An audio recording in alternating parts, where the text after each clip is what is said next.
quite a rougher lash as we move towards the beginning of spring. Our minds tune in to the fantastic celebrations that happen on the 1st of February. Folklore of Brigid. Sinead, and of course she has her own feast day now, which we're not the feast day, I should say, but her own bank holiday, which is St. Brigid. And I begin our spring. We don't care about we don't care what anyone says. Scientists or meteorologists or anything.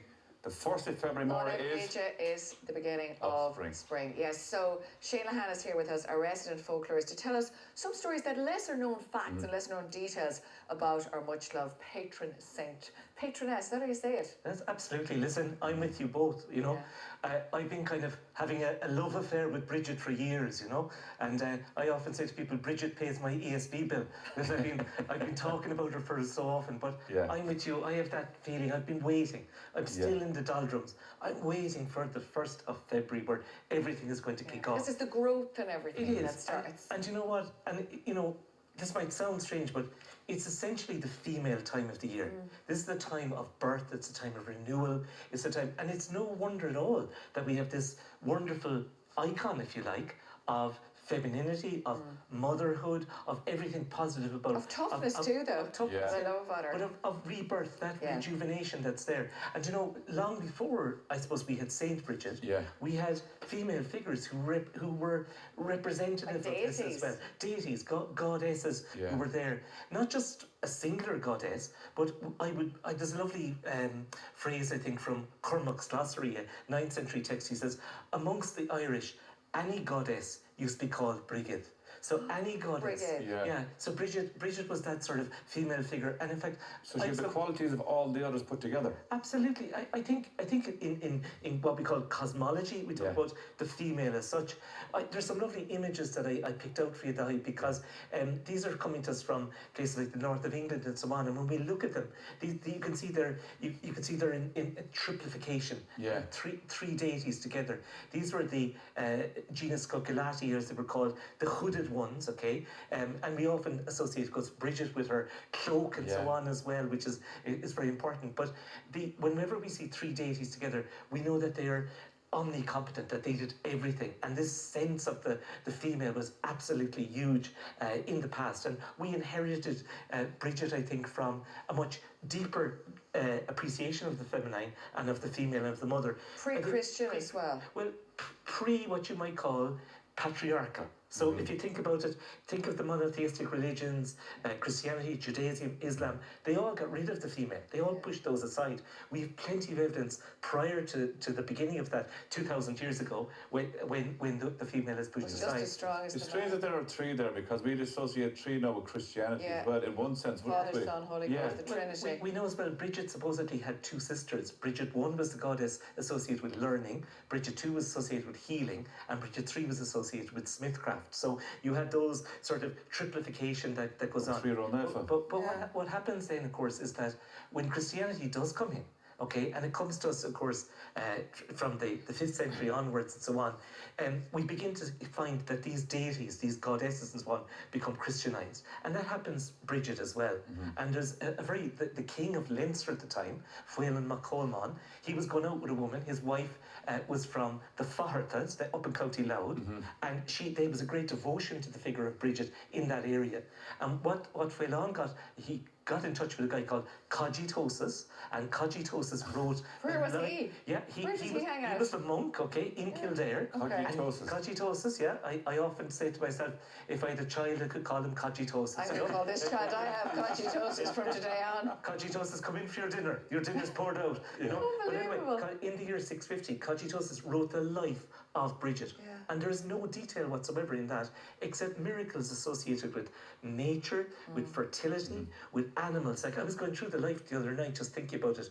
There are wolves, there are bees, there are wild horses, there are boars, there are cows and calves, and every animal that's there, Brigid does a miracle with them, you know. So I think it's actually really interesting to think about how our whole kind of understanding of her life was there. But before we get to those stories, because there's great stories in Cogitosus, I want to make sure we get through one forgotten aspect of the Brigid tradition, and I brought it in. And this is the tradition of what we call the Chris Vrida. Chris Vrida, okay. So and was there some tradition the night before, on the eve of St. Bridget's feast day, that people would do? Absolutely. Look, there was hundreds of them, okay? This is one of them. One, of course, and I don't want people to forget it either, was to take your we love this. the brat Vrida was put out on Saturday night. That goes out on Saturday night, up onto a little bush outside. Brilliant if there's a dew or if even there's a shower of rain, no fear of that.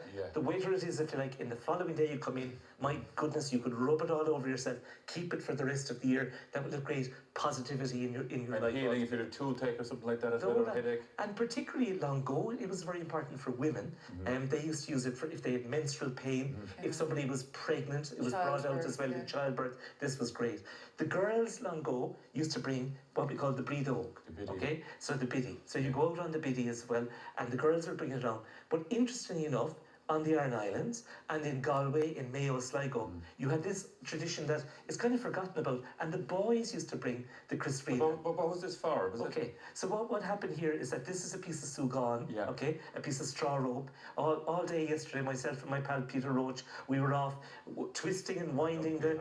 We can see you making it. There's a lot involved. And the wonderful Aoife Granville didn't she give me the straw up from Dingle, okay? Nice. And here we are, we're twisting away mad because these traditions are hard to do, and I love taking them on because you learn so much from the whole process that's going on there. So what people would do is that they would twist and wind this rope. It got a bit hairy, if you see. So this is inside in the shade out of the rain. But one of the things we did, we clipped it off in a way, okay? And it would be brought into a loop, and there are usually 3 crosses attached to it, and it'd be brought into the house by the boys, and there was a prayer or a run or a charm that was said while you would do it. So Daddy, if you would stand up for me. Okay, but what was this for now? This is to give you health. For the rest of the year. Okay, and this had to happen the night before Bridget's That's it. day. This on the night. So the boys would bring it. Okay. So you lift it up for me. Okay. Your 2 hands. Yeah. And bring it up to the top. Like a hula hoop guy. Yeah. Like And you see the cross now, Yeah, right? I see the cross. Okay. Yeah. Now put it out in front of you. Step out of it for a second now. Okay. Tell you have to do that. Now I think this is the origin actually of the hokey cokey, but that's a whole other story, right? Because you have to put your right leg in. Okay. Put your right leg in. Okay. Stay there, right? Okay. Next thing in is your right shoulder. Okay. Right shoulder, and then your left shoulder, and then you pull it over and down. Okay. Turn it around again. Okay. Now, while you were doing that, there was a little cant. I'll give it to you in Irish. Okay, so you do it then. You do it while you're okay. Okay.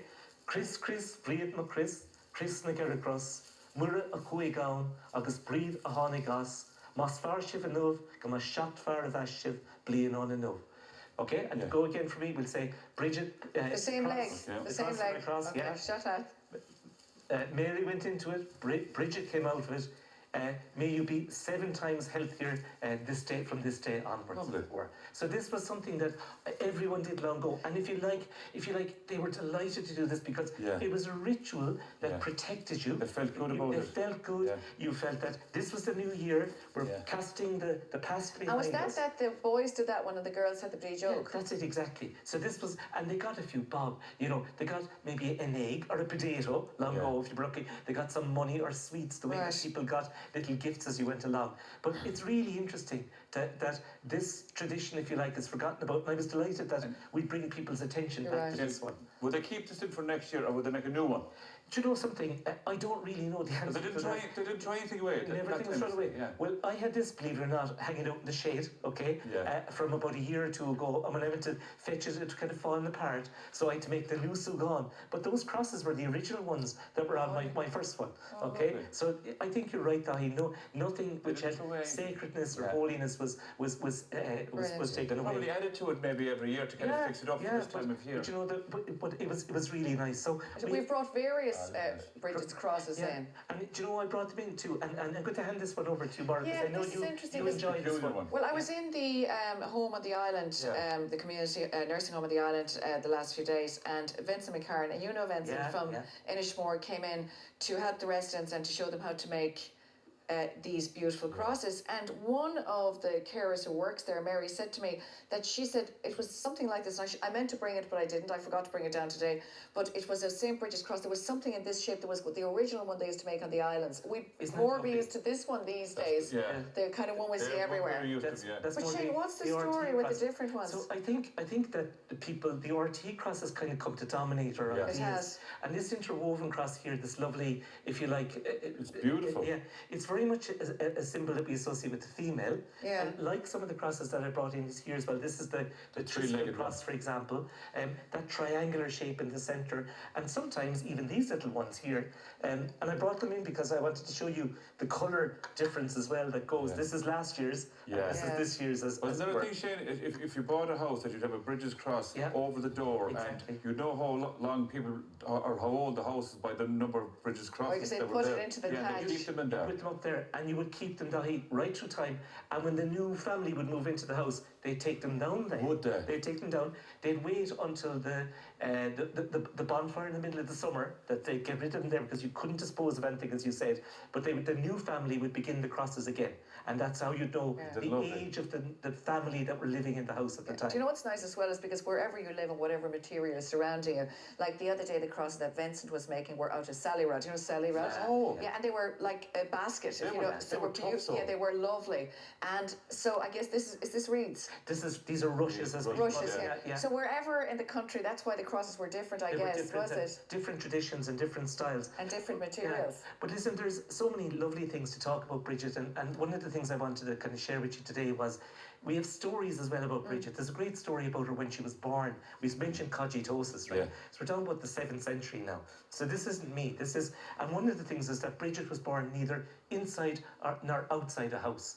And her mother, Brishok, who was a bondmaid, a slave, she was milking the cows. And when it came to her birth, she slid down in the doorway. And of course, she gave birth to Brigid in the doorway. The pail of milk, the lemonacht as it was called, spilt all over Brigid. And Brigid, from that moment onwards, she used to shine. She used to have an aura all about her, okay? So that's the kind of the holiness that came with her. And it went on, and Cogitosis goes on and tells us that as she was being weaned and she was going off her mother's milk and so on, they got a cow, and every time she got milk from the cow, poor old Brigid, she used to vomit, okay? She used to regurgitate all the milk, okay? And they couldn't work out what it was. And what was it but her father, okay, who was the druid, he was unclean, and by association, the cow was unclean, and because she was drinking druid's milk, as it were, they had to get her a special new. So there was no such thing as lactose intolerant that time or anything. But what was interesting is they got her a pet cow, and her pet cow was white with red ears. So if ever you see a cow white with red ears, that's a magical cow, and Brigid's cow used to stick with her all of the time. No, when you say red ears, is it like red rua, as in like we say rusty red orange as opposed to red colour? Oh no, not red. You know that red farmer's colour? Rusty. Yeah, rusty. Okay, lovely. And it's interesting. A lot of our female goddess figures, like the Cailleach Bera, even Gobnet and the Glasgowan and so on. A lot of our female figures have a pet cow, and Brigid had her pet cow who used to perform all sorts of tricks. And if you see some lovely icons, she's there with those as well. But there was lovely miracles then that Cogitosis put in. One of my favourites is the one about the fox. The king, at one point in time, he had a pet fox, you see, and the pet fox used to do little tricks. The king would throw a stick, and the fox would go off, grab the stick, and come back again. So the king was asleep one day, and this fella came along, and he saw the fox asleep outside the door. And next thing he comes along, he picks up the fox, wrings his neck, takes out his penknife, and starts taking off the skin and the brush off the fox. And the king gets up and he says, "Hey, what are you doing to Foxy? You know, that's my pet fox." And the man says, "I didn't know, king." And the king says, "Well, unless you can now find me a fox to do all the same tricks as Foxy used to do, I got to skin you alive." So your man runs off to Brigid anyway. He says, "I'm in bad way." And what happens is, of course, Brigid converts and everything like that. Your man comes along, and the next thing that happens is that the fox could do all the tricks. The king thinks it's a great idea, and of course he converts to Christianity as well. Amazing. Thanks so much for all your update on the Chris and the whole lot. It's great to celebrate her. It certainly is. Next Wednesday, George Hamilton will be back.